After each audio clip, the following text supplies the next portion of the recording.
Hey, what's up everybody? This is Joe from Phandroid, and this is the LG V30. This is a pre-production model, but we can take a look at the V30 and what it has to offer. So as you can see, the V30 looks drastically different from the V20 and the V10. This is a complete redesign and reimagining of what the V series should be. You'll notice that the second screen is gone at the top, and in place of it we have this little floating bar here that you can move around. You can put it wherever you want on each side, and you just tap it to open it, and you got some shortcuts. So here are some options for like screenshot tools. You can swipe over, here's media controls, swipe again, I have app shortcuts. So it's basically the same functionality of the second screen, but it's put in this little widget that you can easily tuck away, and it's not taking up room in the top of your phone and making the phone bigger than it needs to be. Speaking of the display, we have this beautiful 6-inch Amoled display.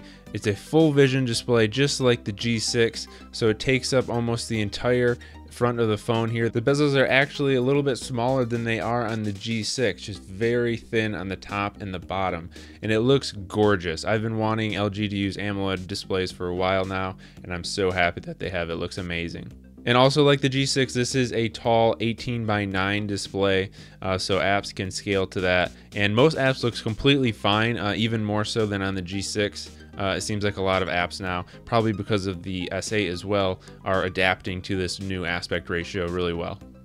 The back of the phone is also very different. So the big camera module along the top here that had everything in one little group has been redesigned, so now just the two cameras are grouped together. It doesn't look so much like a weird robot looking at you anymore. And the flash and laser focus has been slimmed down a little bit right there. We also have the fingerprint scanner on the back in the correct position where it should be, and it still works really well. The two cameras, one is a 16 megapixel camera and the wide angle lens is a 13 megapixel camera.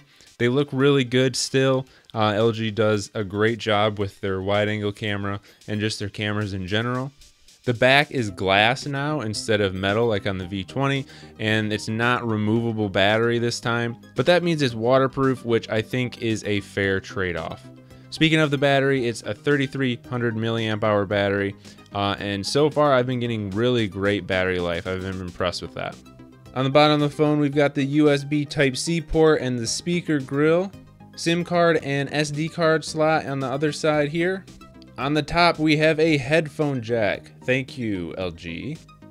And then we have the volume rocker buttons on the other side. The phone feels really great. I'm loving the feel of this compared to the V20 and the V10.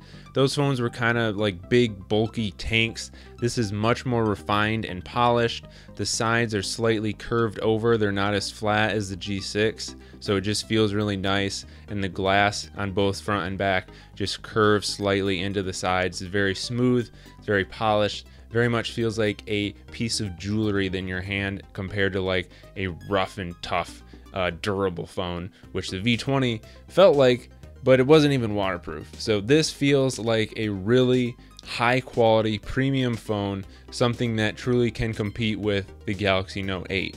Now, like I said, this is a pre-production model, so we can't do a full review on it, but we do have a bunch of content up on Phandroid.com already. First impressions, sample photos, battery life in the first 24 hours. So be sure to go check that out and stay tuned for more coverage of the V30 in the coming weeks. We'll see you next time.